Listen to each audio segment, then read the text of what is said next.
Nah, di sini dikatakan kalau istilahnya itu seperti teknik atau trik, ya, teknik dari si pemazmur ini supaya hidupnya ini jangan berbuat dosa lah atau hidup suci itu, dia punya cara, yaitu firman Tuhan itu dia taruh dalam hatinya. Ya, dia baca itu firman, dia renungkan, dia ucapkan itu firman, dia ingat. Nah, itu dia simpan di dalam hati. Nah, jadi Alkitab tidak ada menulis bahwa firman itu disimpan di pikiran. Ya, tapi Alkitab selalu menulis firman itu disimpan di dalam hati. Ya. Nah, jadi hati itulah tempat untuk menyimpan firman Tuhan. Ya. Oke. Nah, jadi apabila firman Tuhan itu kita simpan, kita renungkan, itu akan menjaga kita untuk dari dosa. Ya, banyak dosa itu terjadi karena kurangnya firman Tuhan dalam hati kita, dalam hidup kita. Ya, nah seperti dalam kitab Injil itu, Tuhan Yesus memberikan perumpamaan apabila roh jahat itu keluar dari seseorang, ya, digambarkan seperti rumah itu kosong gitu. Kemudian roh jahat itu kan mengembara dia, setan itu, roh jahat itu mengembara dia, kemana-mana dia mengembara gitu kan. Kemudian dia berpikir, oh ya, saya udah lama mengembara ya, pergi dari rumah yang dulu ya, pergi dari orang ini. Gimana ya kabar orang ini ya? Saya pengen melihat dia lagi lah. Kan dulu saya di dalam tubuhnya dulu kan. Nah, jadi dia kembalilah, dia mencari seorang ini kan. Dilihatnya orang ini, hidupnya kosong. Dikatakan seperti rumah itu bersih, tersapu, rapi, teratur, kosong, nggak ada isi apa-apa. Senang sekali roh jahat itu ya. Dia bawa lagi temannya 7 orang dikatakan untuk merasuki orang itu. Akhirnya orang itu lebih parah lagi keadaannya dari sebelumnya. Artinya dia kosong, tidak ada firman Tuhan, tidak ada Tuhan Yesus, tidak ada Roh Kudus.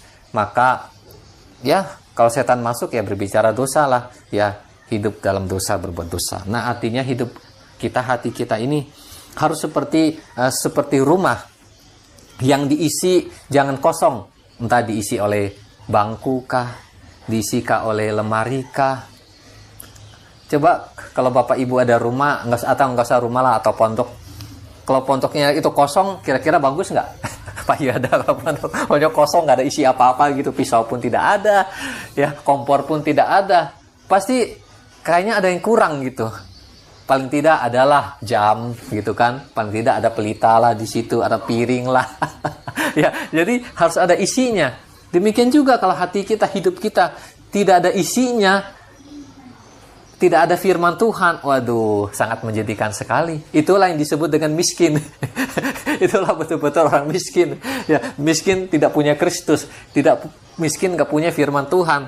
Ya, nah, jadi jangan sampai hati kita tuh nggak ada isi apa-apanya, nggak ada apa-apanya di situ. Maka digambarkan seperti rumah yang kosong, bersih, tersapu, nggak ada isi apa-apanya.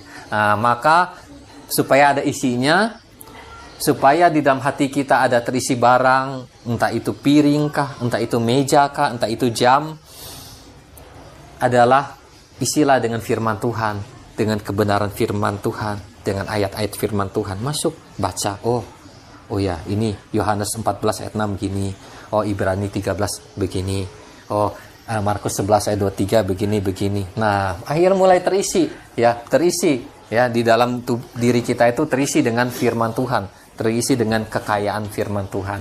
Ya. Nah, maka firman Tuhan bilang kalau orang yang lapar dan haus akan kebenaran, lapar dan haus akan firman Tuhan, dia akan dipuaskan. Kenapa? Karena Tuhan udah menyediakan firman Tuhannya ini, berkat-berkat rohaninya udah disediakan sama Tuhan. Ya. Nah, jadi supaya kita bisa menjaga hidup kita, supaya jangan berbuat dosa, isilah dengan firman Tuhan, baca firman Tuhan. Jangan sampai firman Tuhan itu dibaca ketika pergi ke gereja. Kalau hari Minggu udah ke gereja baru buka Alkitab, baru baca. Baru baca di situ. Tiap hari nggak baca Alkitab. Jangan seperti itu ya. Nah, karena itu pemazmur ini udah katakan, aku menyimpan firman-Mu di dalam hatiku supaya jangan berbuat dosa.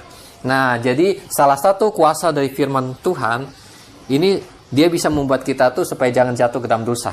Maka tadi saya bilang firman Tuhan itu tidak seperti novel, tidak seperti buku-buku tulisan manusia.